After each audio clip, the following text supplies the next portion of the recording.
the TV shows, the movies, and even in many comics, Jason Todd is seen as the knight of wasted potential. His story is gut-wrenching and his trauma holds up. It's one of the grittiest stories to come from the Bat family, and it's a redemption arc that many know well. But to those whose only perception of Batman lore primarily comes from the Arkham games, well, simply put, you were robbed. The Arkham series spanned from 2009 to 2015. We follow Batman and navigate an open-world version of Gotham, that is, excluding the Asylum game, where we're pretty much limited to just the Asylum, understandably so. Paul Dini is the writer behind Batman Arkham City and Arkham Asylum, but left for Arkham Knight, and trust me, it shows. Paul Dini worked on projects like Batman the Animated Series, even helped create Harley Quinn, but Rocksteady, however, decided that they wanted to go independent, and without Dini. This time, for Knight, they'd collaborate with Geoff Johns. So, who the heck is Geoff Johns? Well, Jeff's filmography includes The Green Lantern, Wonder Woman 84, Stargirl, Justice League, and Aquaman. Wonderful, real top tier. Anyway, the history side of these stories isn't really where the lore lies. The lore lies in the character himself. Jason Todd was the second Robin of the four core. Richard Grayson, Jason Todd, Tim Drake, and then Damian Wayne, or Damian, doesn't matter. Jason Todd was different from the rest of the Robins in that he'd cultivated a bit of aggression and rebellion towards Batman, something that many of the Robins weren't really well versed in. Less obedient than Richard, Jason had taken it upon himself to completely revamp the Robin persona. Although variations of his origin can well vary, he was first discovered stealing tires off of the Batmobile. He gets caught by the Bat himself, and in some older versions, he actually lands a blow on Bruce before he takes off. However, in the newer titles, like Rebirth, they have lunch after the failed tire jacking on the bonnet of the Batmobile. I won't focus too much on the comics since we're talking about motion pictures and games, so let's switch the focus to Under the Red Hood, released July 27, 2010. It starred Jensen Ackles as Jason Todd, Bruce Greenwood as Bruce Wayne, and John DiMaggio as Joker. Those of us who are familiar with the likes of Conroy and Hamill taking the mantle to reprise Joker and Batman may find this odd casting, but it is genuinely amazing. Very spectacular. In this movie, Jason's story is developed a lot better, and the motives and understandings of his character's actions actually make a lot more sense. I'll level with you guys. As I'm writing the script, I'm noticing that my blood pressure is creeping up. Every time I write something good that the movie does, I remember how the game butchers it, and it is tearing me up from the inside. Spoiler alert, obviously, for both the game and the movie. One of the biggest problems I had with Arkham Knight was the fact that Jason willingly complies with Scarecrow to screw up the whole goddamn city, which obviously hurts and displaces civilians, right? Jason in the movie and in the comics always makes a conscious effort to keep civilians out of the crossfire at all times.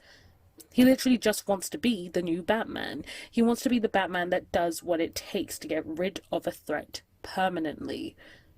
He wants to be the new Batman in the game too, but it makes no sense because the core values, the values that make Batman who he is, are tossed aside.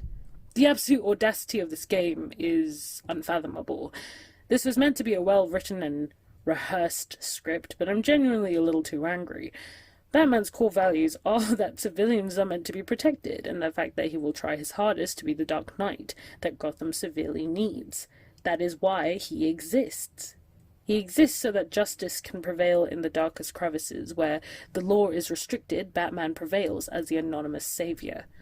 So when this dumbass is endangering the entire city, where innocent people are getting hurt and killed, and he willingly complies because Batman didn't save me, is so goddamn respectful to the character, and Jason Todd's entire ethical mantra, which also leads me to my next point.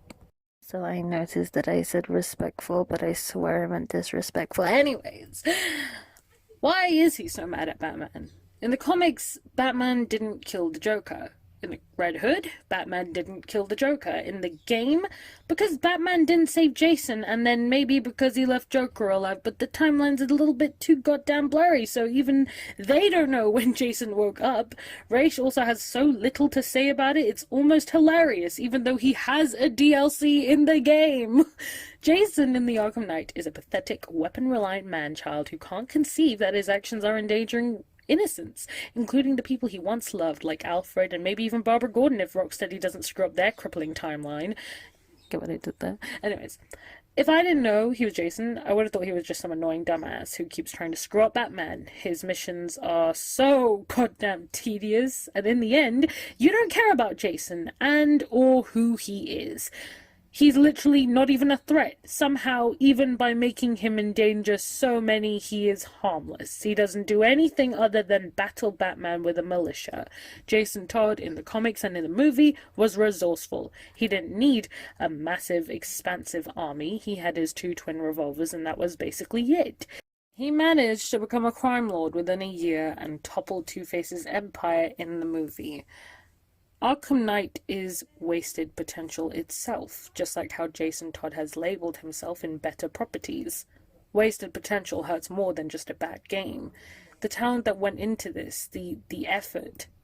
The thing is, I could compare this to a good game like Red Dead, where the intricacies and the main story is integral to the actual character development itself, where they say it, what they say, it all actually matters.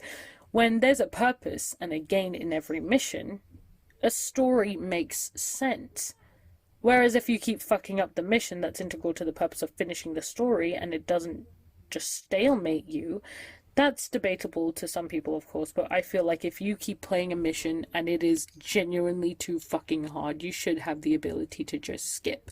Yes, I am saying that because when it comes to missions that are mandatory to the entire plot of the game, it's probably a good idea to have a skip mission button, like Red Dead.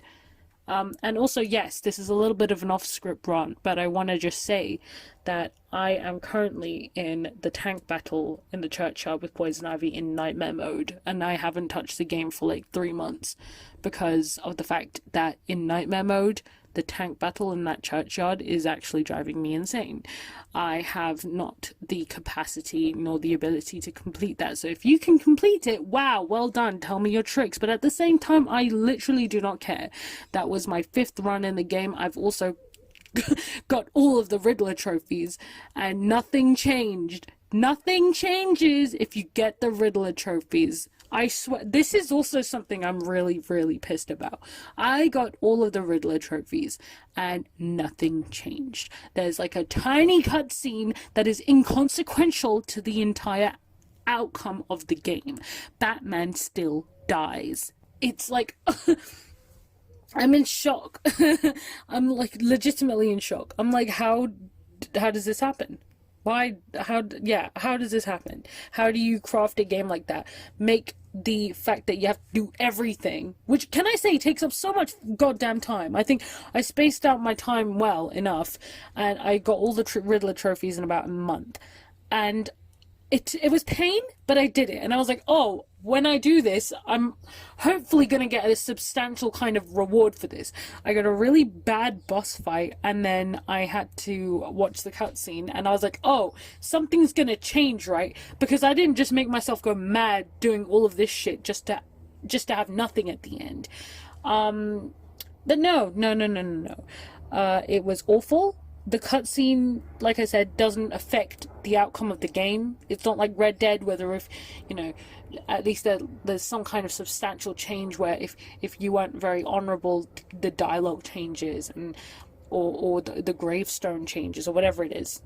But it's not like that. It's it's not like that. And even the outcome with the final boss battle, I suppose, in Red Dead, it's affected by your actions in the game. Okay.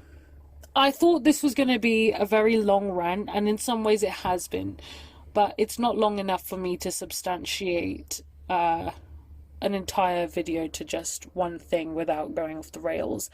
Due to COVID, I haven't actually had time to script a thing because I've been too busy with other life impacting circumstances. So anyways, if you enjoyed this video, please leave a like or a nice comment. Those are always so wonderful to read. And I'm sorry that it's ended so inconclusively. I might even remake this video, but for the time being, I'm going to put this out because I need to put comments out, I need to put a video out, I need to put content out. And yeah, I'm yeah. See you guys later. Bye.